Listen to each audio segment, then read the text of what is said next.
The NFL Combine is behind us, and that means we now need to clean up our wide receiver tiers. So that's what we're doing today. We're going to start at the bottom in Tier 4 here, and this is the latest addition to Tier 4. It is Kayshon Boutte, previously a Tier 2 wide receiver, but after the Combine, there is just no possible way to rank him any higher. Kayshon Boutte came in 5'11", 195, previously listed 6 feet, 205. So the drop in size is not what we wanted to see. And then you mix everything else that happened, right?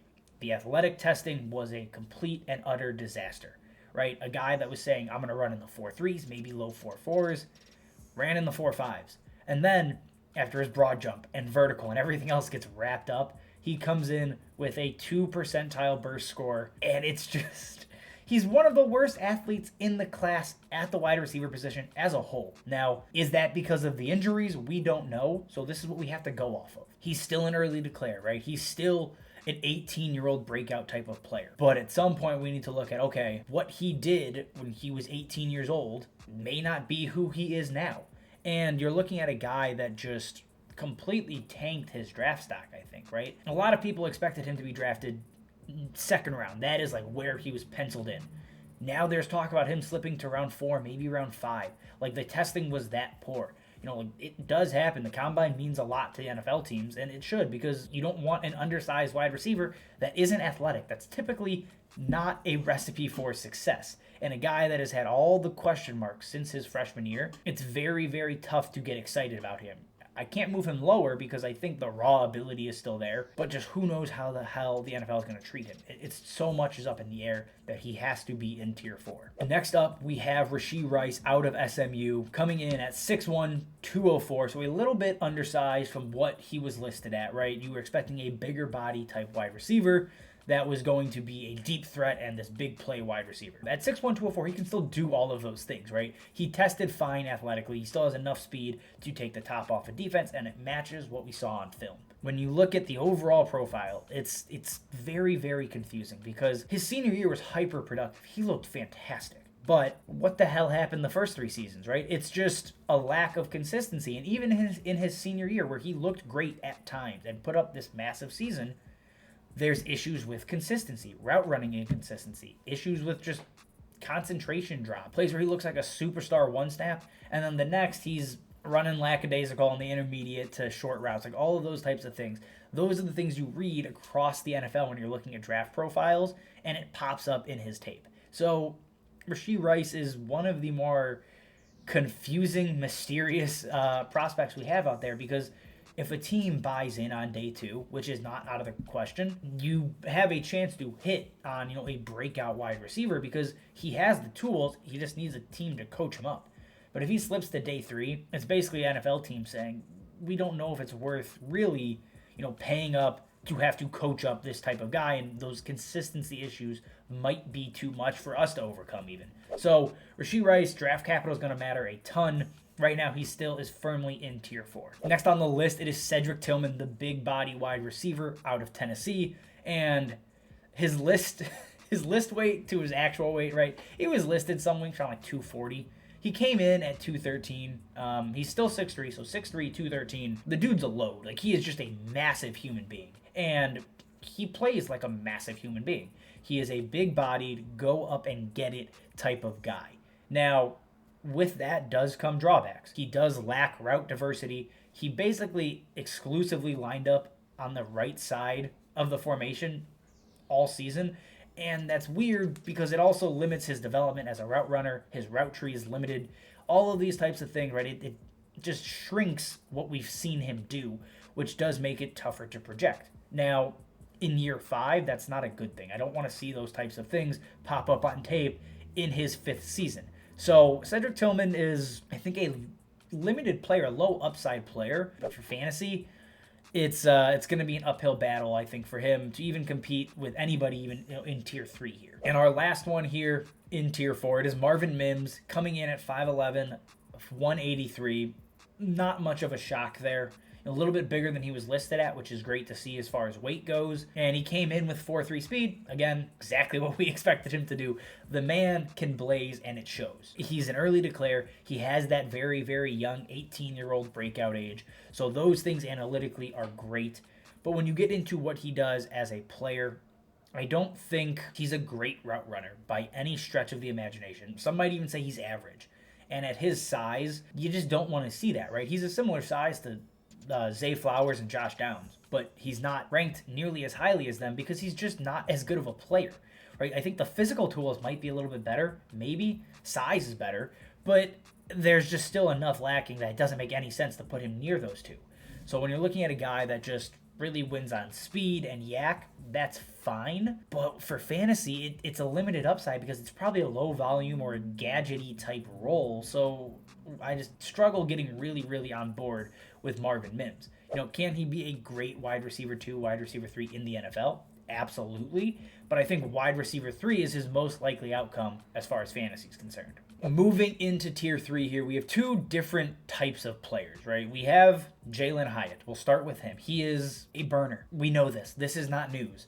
What was shocking is Jalin Hyatt did not get into the 4.3s. And do I think that actually matters for his profile? No, not at all. He's fast. Yeah, we know it. But I would have expected him to run mid 4.3s. That's what it looks like on tape.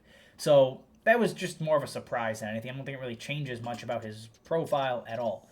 Right? Obviously, he comes in as the Biletnikoff winner, the best wide receiver in the country. He's an early declare. Those things are great. We love to see it. Things we don't love to see. No production at all, year 1 and year 2. Right? You're talking 400 total yards, maybe a little bit more. I don't have it off the top of my head, but it's not a lot. And to basically have this boom season out of nowhere in a team that was running a tempo spread offense is just not really ideal. And it doesn't help that a ton of the production came after Cedric Tillman got hurt. So there are a ton of issues, I think, with what he is as a player and what the profile is. But you can't just ignore the production, the speed, the inevitable draft capital that he's going to get. He's going to be a day 2 pick. He's probably a second-round pick, if not a first-rounder. So there's a lot of things to like with Jalin Hyatt, but there are a ton of red flags that we need to be aware of. The lack of tape on him beating press coverage, right? The lack of diverse route running, all of these things. Can he do them?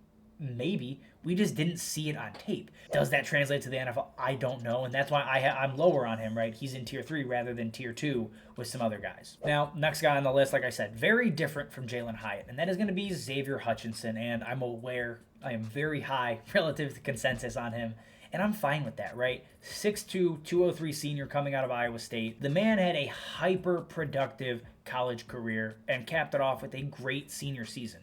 He has done nothing but produce basically since coming to college, and he did so on the back of very, very good route running, right? The guy plays and runs with tempo. He has nuance. He understands soft spots and zones. He's just a very intelligent, smart wide receiver that can go up and attack the ball with his size. And while he doesn't necessarily play above the rim, I don't think that's his game. He's an above average guy when it comes to contested catch, as well as just fighting through contact for balls. Those are all things he does, I think, well. Where he gets into trouble is he lacks top end athleticism, right? He did run a 4.53, and that's fine, right? I think realistically, we're hoping and praying for a 3rd round draft capital. I think realistically, it ends up being round 4, similar to an Amon-Ra St. Brown. I think he could have a similar career trajectory. Maybe not the peak of Amon-Ra, because that's insane to say, but I think that is in the range of outcomes. They have very similar play style.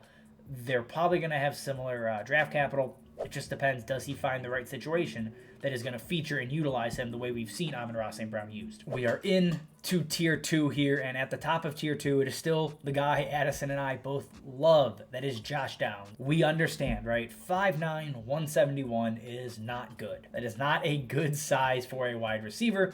Ultimately, it's going to end up capping his upside. He's going to be a slot receiver in the NFL. That is the truth. I think he can play outside. We've seen it in college, right? He has the capability of moving around the field, going in motion, creating mismatches, and even at his size, the guy had a 72% contested catch rate in college. That's spectacular. That is a dude that plays above his size, right? and he goes through and checks boxes. He had a hyper productive college career. He's an early declare. Ideally, he'll be a round 2 pick with the potential to land in the first round because, again, he's been nothing but productive. He did it with Sam Howell. He did it with Drake May. I understand the size concerns, and it does severely limit that upside. I don't think he ever gets to wide receiver 1 territory, but he's just a good player. So I'm in on Josh Downs. Size concerns aside, I like it. The other player, very similar to Josh Downs, it is Zay Flowers, who's basically a Josh Downs but 10 pounds heavier, and he came out as a senior. They're the same dude. Everything I said for Josh Downs is true for Zay Flowers, right? He's a fantastic route runner. He has soft hands. He runs with nuance and pace, and he's just kind of a nightmare to tackle in the open field. All of those things are true, right? Smooth in and out of breaks. They're the same damn guy. But Zay Flowers, I think, might actually end up getting drafted ahead of Josh Downs in the NFL because of those 10 pounds, right? Weight does matter. I just think Josh Downs is a better player. I like Zay Flowers a lot, which should tell you, all right, how much I actually like Josh Downs. Zay Flowers is my wide receiver 5, right? There's no other place I can put him because there's not a lot of projectable, like bankable upside in this class from like big-bodied wide receivers. So these smaller slot type guys are getting elevated in this class, and I don't think it's because they're not good. They're still very good in their own right, but again, this class just doesn't have that traditional larger set of wide receivers we've seen come into the NFL over the last couple of years. And to close us out, guys, we have tier 1, the 3 names we've all been waiting for.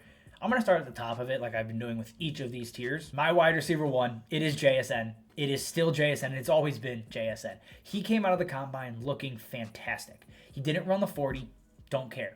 What he did in the agility drills basically proved, okay, he is going to be an absolute freakish route runner in the NFL. These are things we knew were already going to happen.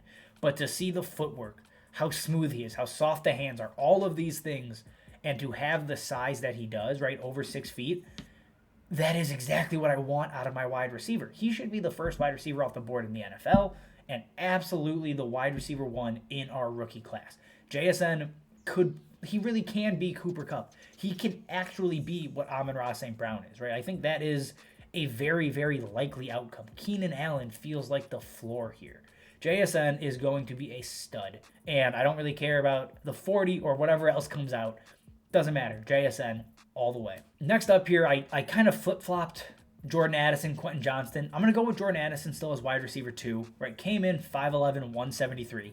Not at all what you wanted to see. He ran a 4.49. Not at all what you want to see. That is extremely unexpected, given how athletic he looked, at least on a football field. So these things are absolutely negatives working against Jordan Addison. But the man is still a very, very good route runner. Borderline elite, right? And again, I'll always go back to the one item that I care about, and that is he turned Kenny Pickett into a first-round quarterback. That is not easy to do. Kenny Pickett's not good. I know Addison agrees. Some of you may not. I don't think Kenny Pickett's any good. Jordan Addison made him look selectable, draftable that high. And Jordan Addison, while he didn't produce with Caleb Williams, at the same level, I don't care. I just really don't. The tape tells me that Jordan Addison is good, and he did it at this height, at this size, at this level of athleticism. So I'm in. I'm still in on Jordan Addison. I'm not putting a ton of stock in the combine for these very top-end players. All right, and to close this out, guys, we have Quentin Johnston. Now, a lot of us expected him to be, right, this 6'4", 220 freak of nature. He came in 6'3", 208, still massive, still a huge dude. He's still coming out as an early declare, right? He's still coming out with the athletic tools to be a true wide receiver 1, right? But the questions are there still, right? He's not an above average route runner. I think he's perfectly average there, which at his height, size, that's fine, whatever. He doesn't have like uber productive seasons in the Big 12, which is interesting. But again, right, you're playing at TCU, you're playing with Max Duggan, you're not playing in those high-flying, high-powered offenses. And this year's TCU iteration may be a little bit different than usual, but that's what TCU is. We know this. But again, you look at Johnston, he's the upside play. He is a guy that can give you a ton of production if he develops properly. He is the biggest swing in the class for me because he can be the overall wide receiver 1, right? He very well could be that guy, or he could be Kevin White. So there's a lot of things to like. There's a few things to dislike, but Quentin Johnston belongs in tier 1 because of the size that this class is lacking and his potential tools that he can develop. As always, guys, that is all I have for you. Again, if you like what we're doing, subscribe to the channel. You got questions, you have comments, drop that stuff down below as well. As always, thank you for watching, and we will see you next time.